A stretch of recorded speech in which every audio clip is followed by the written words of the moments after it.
In this video, we are going to see what are arrays.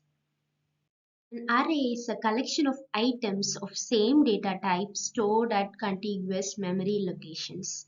This data type may be integer, character, etc. that we already know. And this is an array which has the array elements and the array indexes, which tells the position of the array elements in the array. You may have a question like, is array a data type or a data structure?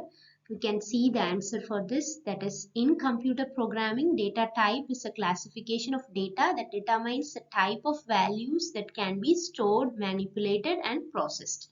And also it tells the computer what kind of data a particular variable or constant can hold and what operations can be performed on that data. So this is about what is a data type and what is a data structure. In the sense, it is a storage that is used to store and organize data in the computer's memory, and it is a way of arranging data on the computer so that it can be accessed and updated efficiently. A data structure is not only used for organizing the data, it is also used for processing, retrieving, and storing the data.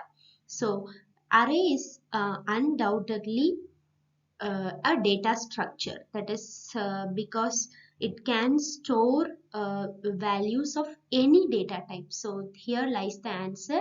It is not meant for storing a particular data type, and it can store values of any data type. So this is arrays is a data structure. So which we can access, delete, and update the existing values. Also, we can add on new values to it. So hence array is a data structure and not a data type.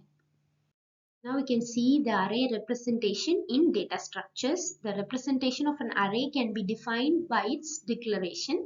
So a declaration means allocating memory for an array of a given size. So arrays can be declared in various ways in different languages. Now for example, we are declaring and initializing the array in C++. In C++, the array can be declared as int array of size, that is 10 denotes the size of an array, is equal to the array elements. So this is about declaration and initialization of an array in C++. And the above declaration is static and or compile time memory allocation, which means that array elements that is the array elements memory is allocated when a program is compiled. So here only a fixed size, that is the size that is mentioned in the square brackets of a memory, will be allocated for that storage of the elements in the array. So this is the representation in data structures. And why we go for this array data structure is that the idea of arrays to represent many instances in one variable.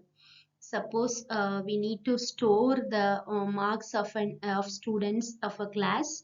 You need to use 10 variables. If a class has 10 students, then you have to use 10 variables. That is, int v1 is equal to the first student mark. Likewise you need to use so multiple values to store each value. That is, you need to use multiple variables to store in each value. So instead of doing that, you can store all the values in a single array. So we are going for arrays to store multiple values in a single array. So for this we use array data structure. Subscribe to my channel if you feel contented. Like and share my videos with your friends.